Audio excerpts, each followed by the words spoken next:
Із банерами та під музичний супровід так зустріли президента України в Маріуполі на першому інвестиційному форумі.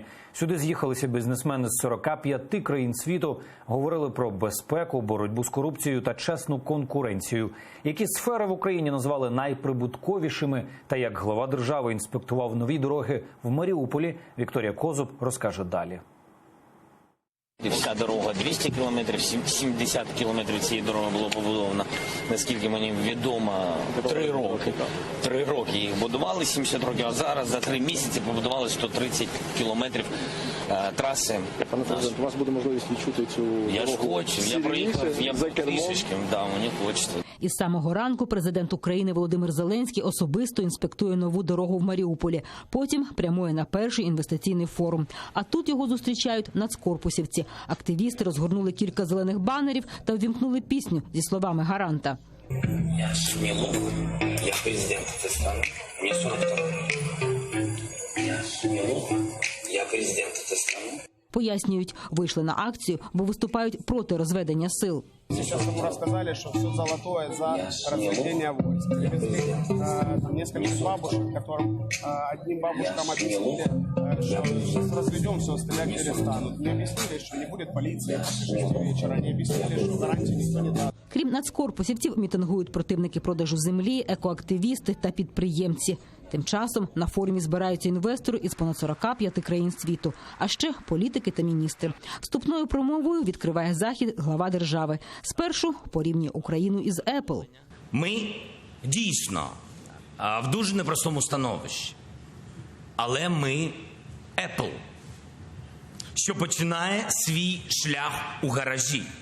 Але ми точно знаємо, що на зміну найтемнішої ночі неодмінно приходить дуже яскравий світанок. Потім заявляє, Україна – країна з гарними перспективами. Однак розвиватись наповну їй заважає війна, тож нині пріоритетом для нової влади є її завершення. Бо ж мир в Україні – це запорука безпеки та стабільності у Європі. І досягти його можна лише дипломатичним шляхом.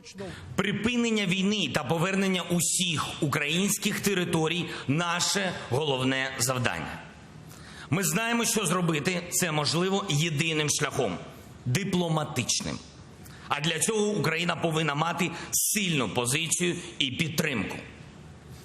Бути державою, яку поважають та до якої дослухаються. Бути процвітаючою, незалежною та успішною країною.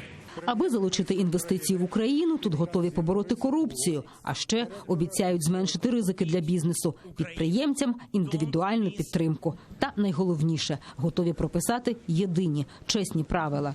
Звичайно, є і системні речі, окрім корупції, які ми маємо зробити.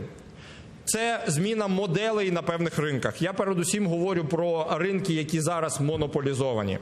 Це енергетика, це інфраструктура. Наш уряд буде стояти за ринкові реформи. Ми будемо в кожній сфері, і в енергетиці, і в інфраструктурі, і в інших сферах сповідувати ринковий підхід. А це означає, що переважну більшість проблем має і може бути вирішено, і питання якості, і питання ціни має і може бути вирішено за допомогою конкуренції. Агросфера, IT, енергетика та інфраструктура – ці сфери презентують інвесторам як найприбутковіші. В Американській торгівельній палаті кажуть, більшість їхніх членів готові інвестувати в Україну. Американська торгівельна палата вчора опублікувала результати опитування своїх членів щодо бізнес-клімату України. Ті, кого ми опитували, працюють більше 20 років в Україні. Тобто 50% опитуваних працюють в Україні більше 20 років. Перше питання. Чи плануєте ви розширяти бізнес в Україні у найближчі 5 років? 82% сказали так. В Україні ж очікують, разом із інвестиціями мають зайти ще й нові знання та технології. Вікторія Козуб, Заман, АТР.